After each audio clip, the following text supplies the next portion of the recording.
Gonbidapenak 2025ko lehenengo saiora. Urte berri on denoi, gaur urtarrilak 2 urtearekin hasteko elkarrizketa bakarra izango dugu. Gaurkoan, Alaitzekin konektatuko gara, Euskal Abenturako elkarteko kidea dena. Euskal Abenturako elkartetik abian jarri dute 2025ko kanpaina eta aurkeztera dator Alaitz. Baina honekin hasi baino lehen, goazen gure betiko edukiarekin.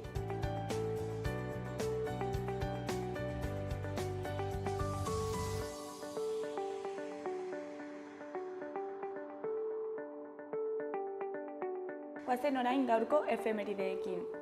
Duela 102 urte gaur bezalako egun batean, baina 1923an, Jose Mendinabeitia Oñatiarra hil zen, langileen seme alabei dohainik lagundu zien medikua. Gainera medikuntzan tuberkulosiaren aurkako borrokan nabarmendu zen. Gaur bezalako egun batean, baina 1963 urtean, bakeko bataila garrantzitsua irabazi zuen Hego Vietnamgo nazio askapenerako fronteak, AEBetako eta Hego Vietnamgo armadaren aurka. 1982ko urtarrilaren 2an, Paulo Garaialde Alegiarra hil zuen AAA talde ultraeskuindarrak. Gaur bezalako egun batean, baina 1982an, Su-etena sinatu zuten Jugoslaviako eta Kroaziako indar armatuek, NBek bultzatuta.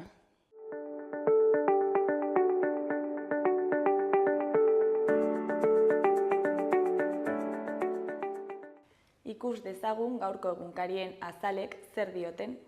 Diario de Noticiasen titular nagusian, Iruñeko kartzelako 109 preso indarkeria matxistagatik daude preso. 80 erasoltzaile aske daude eskumuturreko elektronikoarekin. 1177 emakume biktimek poliziaren babesa behar dute Nafarroan. 2024 feminizidioekin eta 9 adingaberekin itxi da. Argazki nagusian, udaletxearen ondoan dauden unikornioak jaiaren kontrako atzerako kontaketa markatzen dutenak. Titularrean, lehen mailaren magia. Argi, su eta musika kalejira eskailerika ospatzeko.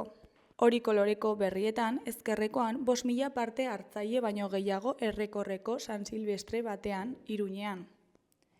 Eskuinekoan, Albert Pla musikari, aktore eta abeslariaren hitzetan, beti jakin izan dut nik egiten dudana ez dela publiko guztientzat. Beheko berrietan, alde batetik Nafarroan urtean jaiotako lehen haurra saharar familiakoa da eta Barainainen bizi da. Beste alde batetik 2024 obra handien urtea izan da Iruña auzoen artean eta eskualdearekin lotzeko. Jarraian etorkinen etorrerak migrazio saldoa handitu du. Azkenik 2025 Nafarroako partidak berritzeko gakoa. Diario de Navarraren titular nagusian, eskola uzteak murrizten jarraitzen du Nafarroan, 100 ikasletatik 6 uzten dute. Gazteen artean aldi baterako kontratuak 176 baino gehiago dira. Argazki nagusian, goizaldean Merka Iruñako jarduera kontzentratzen du. Titularrean, Nafarroako despentsarik handiena. Merka Iruñak mende erdia bete du Iruña eta eskualderako zerbitzuan. Eskuineko berrian, harrapaketa terrorista batek 15 hildako utzi ditu New Orleansen. Goiko berrietan, ezkerrekoan, 70 kontzertu 2025ean. Eskuinekoan, osasunaren erronkak urte berrirako. Gararen titular nagusian, Errusiako gas horniduraren mozketak ziurgabetasuna areagotu du Europan. Europako aldeak ezkezkatuta ikusten du Errusiako gas hornidura Ukrainan zehar moztea. Gazpromek eta Kiebek 2019tik indarrean dauden akordioak iraungi ostean. Argazki nagusian, Euritek are eta gehiago larriagotu dute urtea Israelen bomba artea hasi duten gazatarren egoera. Beheko berrietan alde batetik Garamendi batzorde juridikoan jarria. Beste alde batetik Gabriela Guinerren hitzetan, ezkerra bere hizkuntza eta borroka imaginarioak ampliatzen ari da. Eskuineko berrian, ANSeko presidentekideen hitzetan, Siriako krisiari irtenbide nazionala emateko deia egiten jarraituko dugu. Berriaren titular nagusian, Ukrainak eberako igarobidea eten dio Errusiako gasari, diru iturri bat mozteko. Zelenskik erabaki du Gazprom eta konpainiarekin zuen kontratua etetea, Errusiari kalte egin eta 6.000 milioi euro irabaz ez ditzan. Ukrainak berriz 700 milioi galduko ditu. Ukraina zeharkatzen duen gasbidetik hornitzen dira Ukraina eta Eslovakia, Moskuk eben dituen bi aliatuak. Argazki nagusian voluntario bat eta erabiltzaile bat Donostiako Gipuzkoa plazan. Titularrean afari solidarioak, egietatik erdigunera. Donostiako udalak kasi debekatu zion otorduak egia auzoan partitzea. Elkartasuna hiriko erdigunera eraman dute orain. Goiko berrian, estrenaldi ugariko urtea izango da 2025. Beheko berrietan, alde batetik nazioarteko pilota federazioak gezurtatu egin du Espainiakoari ez diotela bozkatzen utzi. Beste alde batetik, Daviz Aznarezen hitzetan, aniztasun taktikoa izateak modua ematen du besteentzat aurkari zailagoa izateko. Jarraian aurrak gudu zelai. Adituek diote dibortzioetan ezinbestekoa dela umeen ongizatea zaintzea eta haiei entzutea. Azkenik, iaz 62 langile hil ziren lantokian edo beharretara bidean, 2023an baino 3 gehiago. Euskal Herria Irratiaren titular nagusian, sexologoa den Amaia Barrenaren hitzetan, emakumeen sexualitateaz hausnartuko dugu dinamika eta jolasen bitartez. Urtarrilaren 14ean hasita Iruñeko emakumeen etxean laborategi bat antolatu dute euskaraz eta emakumeei zuzenduta. Sexualitateaz alorraz mintzatuko gara. Inposatu zaizkigun sinesmenez hitz egin eta nora joan nahiko genukeen aztertu. Adierazi du laborategian gidari arituko den Amaia Barrenak.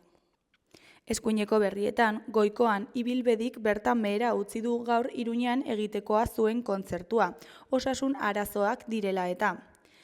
Ez zen ezein kontzertu, baizik eta Goldea diskoaren birako azkena.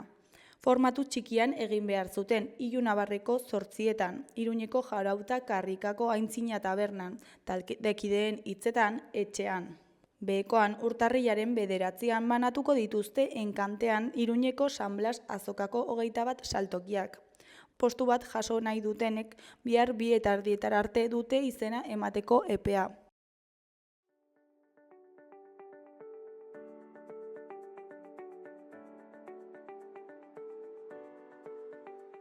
Goazen orain gaurko eta biharko eguraldiarekin.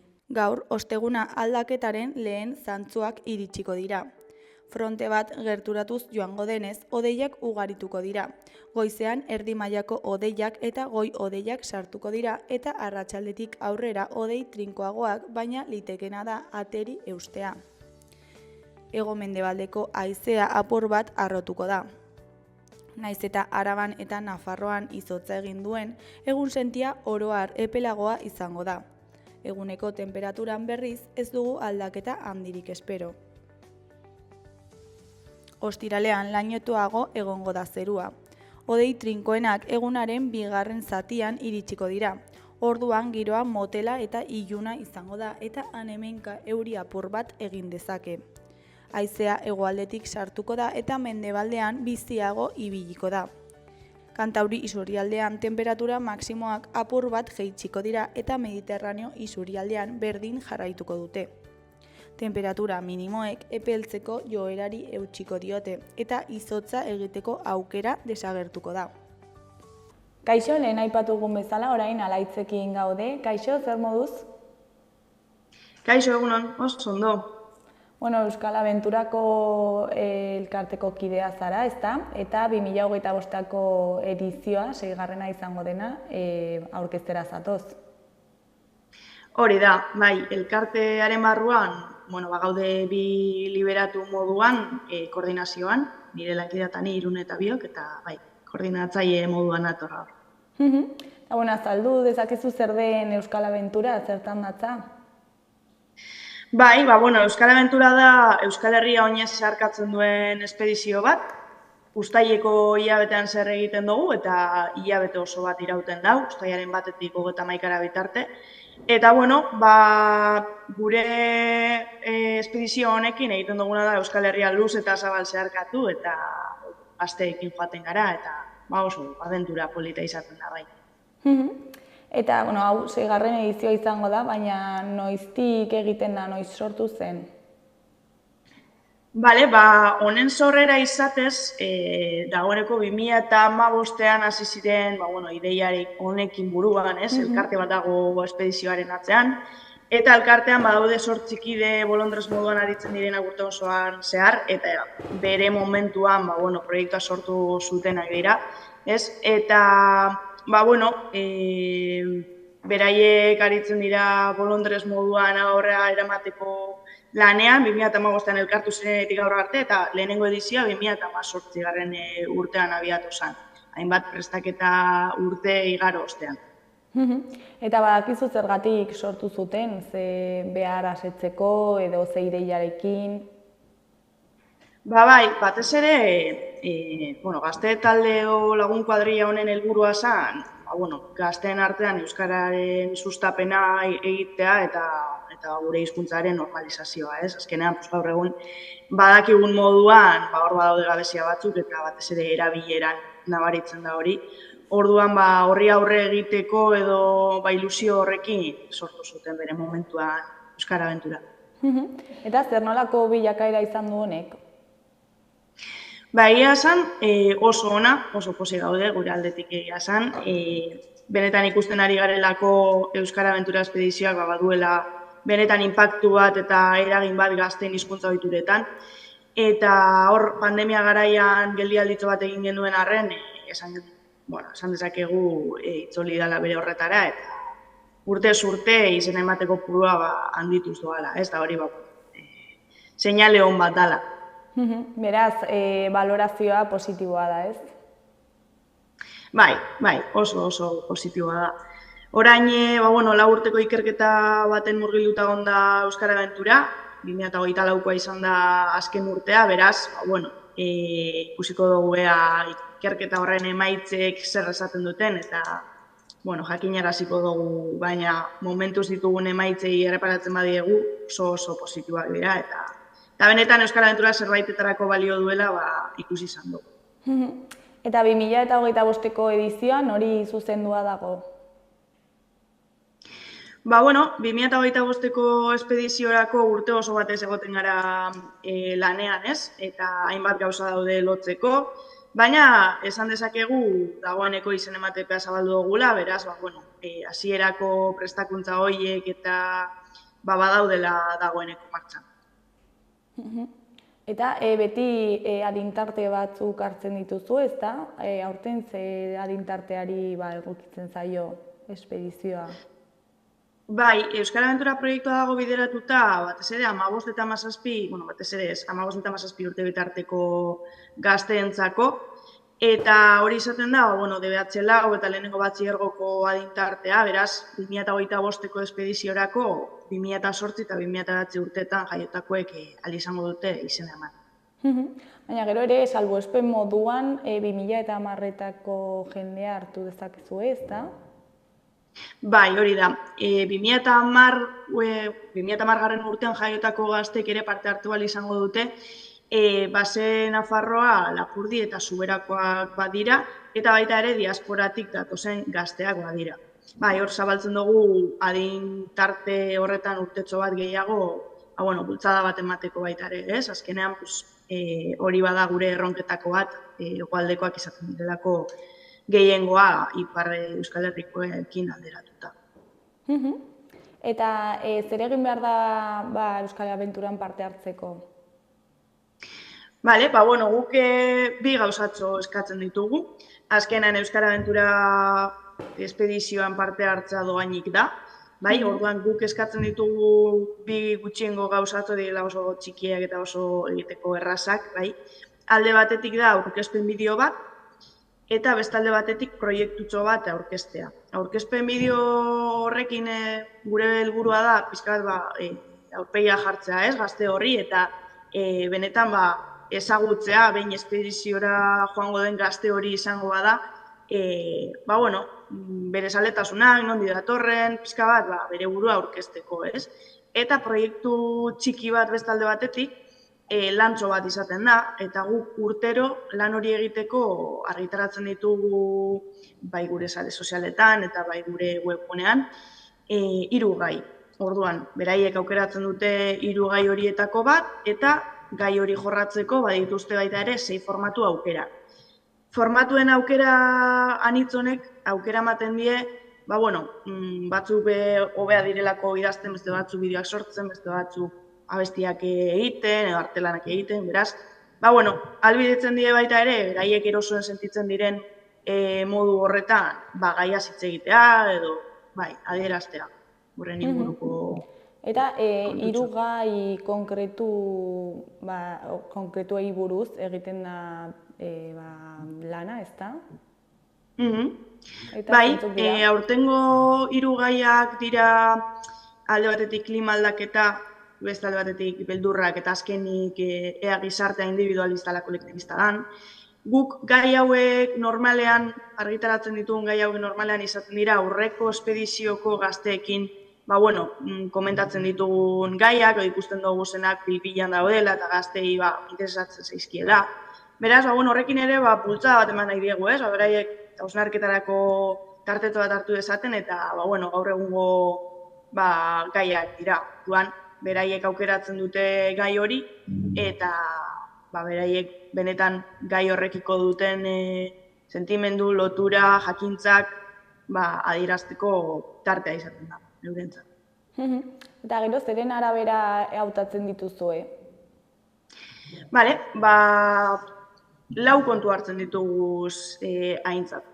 Alde batetik hartzen dugu kontutan aipatutako proiektu hori, beste alde batetik aurkezpen bideoa baita ere, eskatzen dieguna beraien burua aurkezteko erabiltzen dutena, eta gero beste 2 kontutxo, alde batetik jatorria eta beste alde batetik generoa. Azkenean, 127 gazte datoz espediziora, baina guk bermatu behar duguna da eta nahi duguna da Euskal Herriko 7 lurraldetako gazteak etortzea espediziora, gehi diasporakoak. Beraz, jatorriak kontutan hartzen dugu eta biztanleria kopuruaren arabera, jakin batzuk esleitzen ditugu probintziaka. Eta gero generoaren kontua. Hor ere, saiatzen gara arrakala hori txikitzen edo behintzat oreka bat mantentzen, ez? Generoen inguruan baita ere. Eta normalean jende asko apuntatzen da eta ondorioz jende asko kanpoan geratzen da? Bai, hori da zoritxarrez gure beste erronketako bat. Urtez urte, proiektua geroz eta ezagunagoa da, gazte asko daude dagoeneko pasatu direnak espediziotik, eta, mesua asko zabaldu da, ez? Orduan, geroz eta izen emate handiagoa edo kopuru gehiago dekogunez, tamalez asko geratzen dira kanpoan. Iaz adibidez, 370 piku pertsonak eman zuten izena, beraz beste espedizio oso bat egiteko beste jende dago, baina aurrekontu aldetik mugatuta gaude, baliabide aldetik eta orduan, etorkizun batean ez dakigu ez, baina momentuz 127 gazterentzako aukera ematen dugu, bai. Ez duzue zabaltzeko ideia baztertzen momentuz, ez? Ez, gu, oin etapa edo, momentu honetan gabiltza Euskal Herri osotik zehar Euskal Abenturaren sustapena egiten, eta momentuz jarraitzen dugu, toki ezberdinetan zabaltzen, baina, ez dakigu baita ere, sekuntutan arte ez, komeni zaigun, azkena, gero pena ematen digulako gazteak kanpoan ustea. Eta, datorren urteko espedizioa noiz hasiko da? Datorren urteko espedizioa beti bezala uztailaren batean hasiko da. Eta uztailaren 31 bitartean, Euskal Herriko otzoko ezberdinak ezagutzen arituko gara.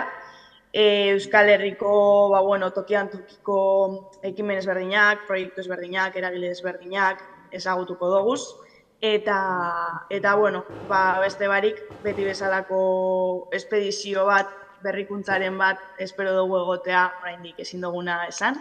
Baina bai, izango da beti bezala aztezina eta abentura bat baino gehiago. Eta nola funtzionatzen du espedizioak, ze gero gai batzuk ere lantzen dituzu, ezta? Bai, azkenean guk espedizioarekin helburu nagusia euskara sustatzea eta normalizatzea bada ere, badugu hor baita ere, helburuen artean balore positiboen transmisio bat egitea, ez? Azkenean, 31 egunez jarduten dute elkarrekin gazteek eta lantaldeko kideek, elkarbizitza balore positiboenetako bat da, ez? Azkenean jakin behar dugulako tratu honen aldetik elkarbizitzen, 24 orduz gaude esaten izun moduan, beraz ez dago intimitaterik, batzutan albokoak behar esango dute laguntza, beste batzutan zuk, orduan, hor badaude hainbat balore mai gaineratzen ditugunak eta gazteek ikasketak sakonak egiteko, posible egiten du baita ere Euskara Abenturak. Eta nolakoa da Euskara Abenturako egun bat? Euskara Abenturako egun tipo bat esateko, gu normalean esnatzen gara, ez? Nahiko goizetik esnatzen gara, etapa egiten dugulako gero. Goizak erabiltzen dugu etapak egiteko, eta etapa gutxi gora bera izaten dira 15-20 kilometro ingurukoak, baina hemendik ere esan nahi dut, etapa guztiak direla egingarriak guztientzat. Hau esaten dut batez ere, arduretako bat izaten dalako baita ere, kirolaria ez banaiz, agian Euskara Abentura ez da nire tokia, baina ez, kirolariak etorri izan dira, kirolik sekula egin ez dutenak ere etorri izan dira, eta etapak egiten dituzte arazorik gabe. Gainera etapetara taldeetan joaten gara, eta taldeak erritmoaren arabera egiten ditugu, beraz, norberak erabakitzen dau zer motan nahi duen joan, eta etapara joaten dira, pisuri bari gainera, motxila handiak gidariek eramaten dituztelako. Gero behin etapatik itzultzen garenean, herri berri batera iristen gara, eta herri berri horretan instalatu duten gara. Instalatu honekin esan nahi dudana da, bakoitzak bere motxila eta losaku eta esterilarekin gauerako tokia prestatzea esan nahi dut. Azkenean, baldin eta zein herritan gauden, eta ze baliabide dituen herri horrek, usten digutelako azpiegitura bat edo beste, normalean izaten dira frontoi estaliak, ikastolak ere izaten dira, gela balioan hitzak, eta behin kokatzen garenean, arratsaldetan, tailer, eduki, dinamika, gonbidatu, ezberdinak izaten ditugu, eta afaldu bestean gaubela, berdin, dinamika askotarikoak, askotan lantaldeak egindako dinamikan izaten dira gaubeletan egiten gauzenak, eta horrela bukatzen dugu eguna. Eta gazteekin joaten zaretenok, zer zarete voluntarioak? Hor, esanten nizu moduan, Euskara Abentura elkartea osatzen dutenak, badira bolondresak, 8 kide dira, eta beraiek aritzen dira urte osoan lanean musutruk. Eta gero uztailerako bai sortzen dugula lantalde bat, eta lantalde horri ordaintzen saiola, ez? Baina, guk beti esaten dugu ordaintzen den hori benetan konparatzen badugu egiten dugun lan guztiarekin eta hilabete osoa dela kontutan hartu eta 24 ordu direla, azkenan ez dagoela ordainduta, ez? Eta benetan pertsona horiek etortzen direla ez bakarrik diruagatik, baizik eta benetan proiektua izugarria dalako eta benetan eragin bat egiteko asmoa duten pertsonak izaten direla. Osea, modu simboliko batean da ordainketa hori, ez? Hori da.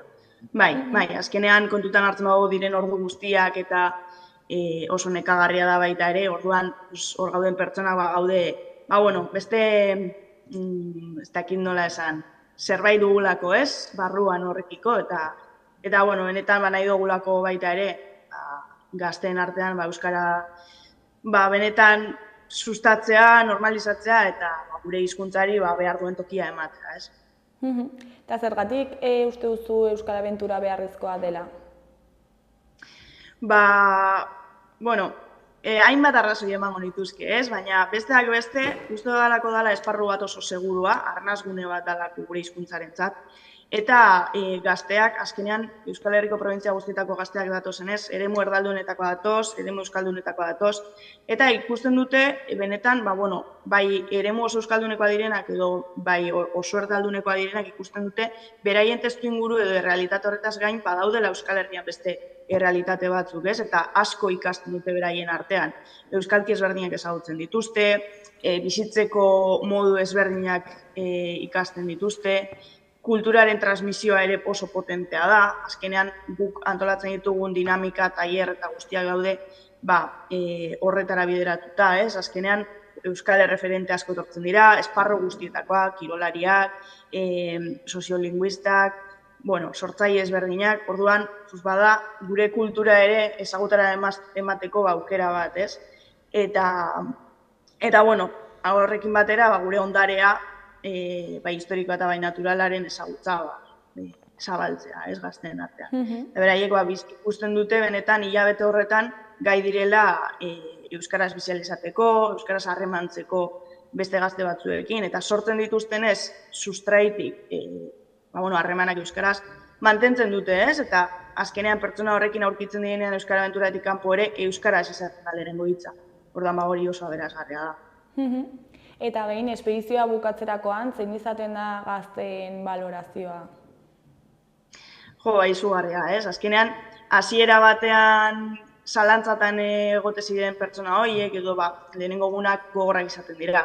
Azkenean, ez dira ezagutzen, elkarren artean, lurrean lo egiten dute, orduan ibili egiten dira, nekatuta daude, orduan hasikeran bai batzuentzat izaten dela gogorra eta esaten dute, ez dakit, nire tokia den, ez?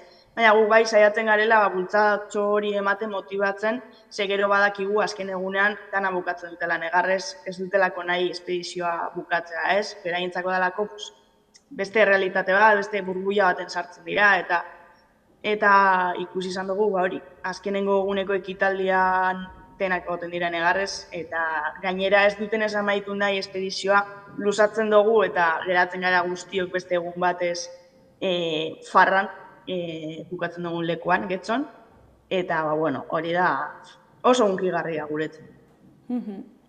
Oso intensoa dena, ez? Oso intensoa, bai. Dana bizi dozu bikoiztuta edo hirukoiztuta. Eta gero, irtetzen zarenean esaten dozu, egun horretan nola jarri ginen, ez? Baina da, bertan, zauden esparru edo errealitate horretan, gauza bizi dituzulako, hori lehen zau da moduan, ez? Hirukoiztuta edo laukoiztuta. Azkenean normala da, egoten zara hilabete bat pertsona bererekin, 24 ordutan, ez? Bai, hori da, azkenean familia bat bihurtzen da. Eta guk esaten dugu moduan, askotan gure inguruko edo gertuago ditugu pertsonak, kuadrillakoak eta ez dugu zela hainbeste ezagutzen, ez dugu hainbeste denbora ematen haiekin espedizioan egoten garen moduan. Espediziokideekin. Eta, zer da ja bukatzeko zuek elkartetik espero duzuena edizio honetaz? Guk gure arduretako bi izaten dira, denok osorik itzultzea etzera, abiatu garen guztiok osorik itzultzea etzera, eta bigarren helburua baita ere, lasaitzen gaituena edo benetan posten gaituena da, ikustea azken egunean, lehen esan da moduan, gazte hauek benetan unkituta eta esaten ahaztezina izan dela, eta gero pertsona horiek izaten dira normalean, beraien ingurua mezu hau zabaltzen dutenak, eta gainera askotan sustapenean aritzen garen aldi honetan, beraiek ausartzen dira baita ere gurekin etortzera, eta beraien esperientzia kontatzera beste gazteei, eta benetan ikusi dutelako bizitza aldatu diela, ez? Eta behin, gutxienez bizitzan behin bizi behar den abentura bat dela. Alaitz, mila esker gurekin hitz egiteko tartetxo bat ateratzeagatik, eta ekimen polit honen edizio berria gurekin aurkezteagatik. Eskerrik asko zuei, eta azken kontutxo moduan, esatea martxoaren 5ean sarratzen dugula izen emate epea, beraz, ordura arte izen emateko aukera dutela lehen aipatutako adintarteko gazte guztiek, eta hemendik animatzeko mezu bat. Primeran, jendea animatzen den. Ondo, eskerrik asko. Mila esker, agur. Agur.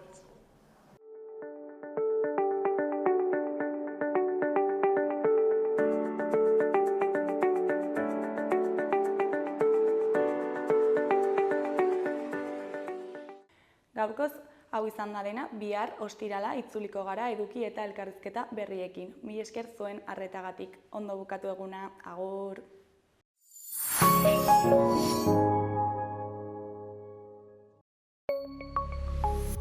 Gobierno de Navarra. Nafarroako gobernua.